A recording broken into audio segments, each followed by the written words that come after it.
toward the jury. When he stole from neighbors, I returned the items and told them it was just a childish mistake. When he hurt other kids, I told myself they must have provoked him. When teachers called about his behavior, I defended him, saying he was misunderstood. I thought I was saving him, but in reality, I was raising a boy who never believed consequences applied to him. Ethan's smirk faltered. His eyebrows knit together, confusion flickering in his eyes as if he couldn't quite grasp the words. Elizabeth continued, her voice gaining strength as the years of denial cracked open into painful honesty. I created a world for him where consequences did not exist. I excused everything. I convinced myself he would grow out of it. But he never did. And now, a good man is dead because of it. The room was so silent that the creak of the wooden benches echoed like thunder. The jurors leaned forward, visibly shaken, as they watched a mother dismantle the very foundation of the defense's argument.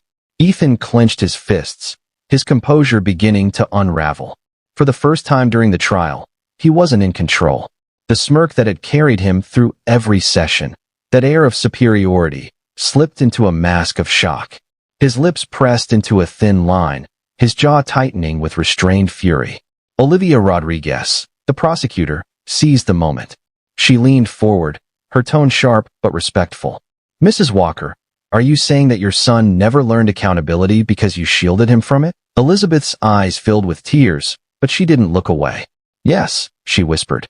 "And now I understand that by protecting him, I helped create the man who sits there today." The words struck like a hammer. It was not just testimony, it was a confession. It was a mother publicly admitting her role in creating a monster. For Ethan, the betrayal was unbearable. His face twisted, first in disbelief, then in rage. He shot up from his seat, his voice cracking with venom.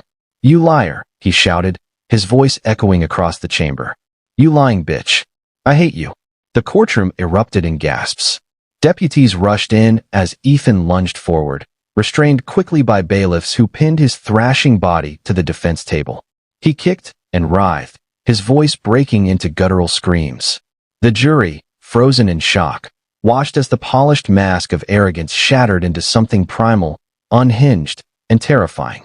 This was no longer the smug young man who had smirked through testimony. This was a cornered animal, raging and feral, exposed by the one person whose approval he had always relied upon. In that moment, Elizabeth Walker's testimony had done what no piece of evidence could achieve. It revealed Ethan's true nature. Not as a misguided youth, not as a misunderstood soul,